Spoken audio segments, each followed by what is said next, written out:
नमस्कार. #स्नेहलमध्ये आज मी तुमच्यासाठी डिंकाचे लाडू ही रेसिपी घेऊन आली आहे. डिंकाचे लाडू आपण शक्यतो बाळंतिणीसाठी किंवा हिवाळ्यात केला जाणारे हे लाडू आहेत. तर हे डिंकाचे लाडू पौष्टिक पदार्थ घालून मी कसे बनवले आहेत, तर त्यासाठी आपण ही व्हिडिओ बघूया. चला डिंकाचे लाडू कसे बनवायचे ते पाहूया. डिंकाच्या लाडूसाठी आपण एका पॅनमध्ये 3 टेबलस्पून तूप घालून घेतलं आहे आणि 50 ग्रॅम डिंक आपण थोडे थोडे करून तळून घेणार आहोत. बघा याप्रमाणे आपल्याला डिंक तळून घ्यायचे. थोडे थोडे घालायचे, एकदम घालायचे नाहीत, म्हणजे व्यवस्थित भाजले जातात आणि फुलले जातात. याप्रमाणे फुलून निघाल्यावरती आपण ते काढून घेणार आहोत. डिंक पूर्ण तळून झाल्यानंतर आपण त्याच पॅनमध्ये 2 टेबलस्पून तूप घालून आपण गव्हाचं पीठ घालून घेणार आहोत आणि ते चांगलं लालसर होईपर्यंत आपल्याला भाजून घ्यायचं आहे. त्या तुपामध्ये गव्हाचं पीठ आपण एक छोटा बाऊल घेतलेला आहे आणि गव्हाचं पीठ भाजायला आपल्याला 10 मिनटं तरी लागतील. स्लो गॅसवरती आपण ते भाजून घेणार आहोत.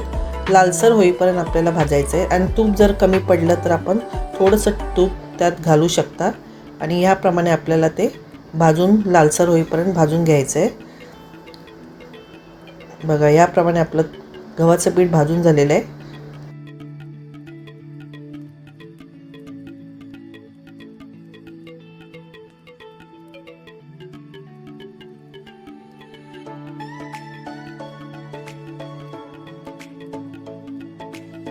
जे डिंक मी तळून घेतलं होतं त्याचा चुरा करून घेते, हातानेच करून घेते. जर तुमच्याकडे मॅशर असेल तर तुम्ही मॅशरनेही करू शकता. बघा याप्रमाणे आपला डिंक चुरा करून झालेला आहे. तर आता आपण खोबरं भाजून घेऊया. तर खोबरं सुकं खोबरं आहे, हे डेसिकेटेड कोकोनट बाजारात भेटतं. तर तुम्ही त्याचीही पावडर तुम्ही घेऊ शकता किंवा तुम्ही घरी मिक्सरला लावूनही वापरू शकता. सुकं खोबरं तुम्ही 1.5 वाटी घेऊ शकता. सुकं खोबरं लालसर भाजून झाल्यानंतर आपण ते काढून घेणार आहोत.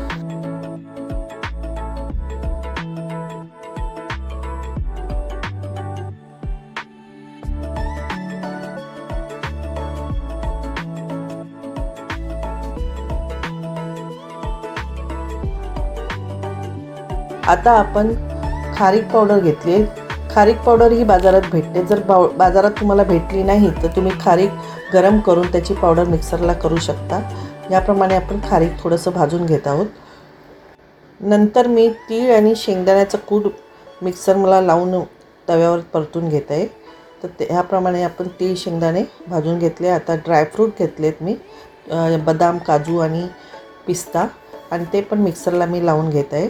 बघा ह्याप्रमाणे आपण मिक्सरमध्ये लावून घेतो आहोत.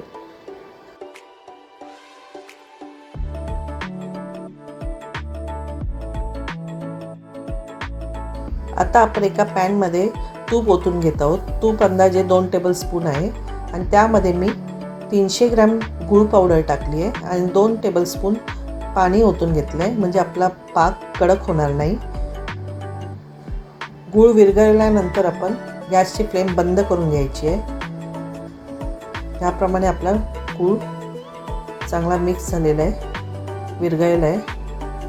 आता आपण गॅसची फ्लेम बंद करून आपण आता ते सगळं मिक्सचर करून घेऊया.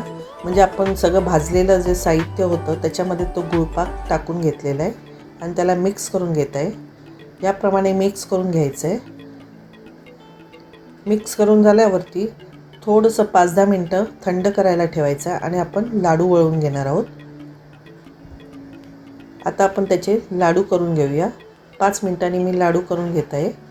जास्त थंड करायचं नाही, नाहीतर वळले जाणार नाही. थोडंसं कोमट असतानाच आपण लाडू करून घेत आहोत. याप्रमाणे आपले लाडू तयार झाले आहेत.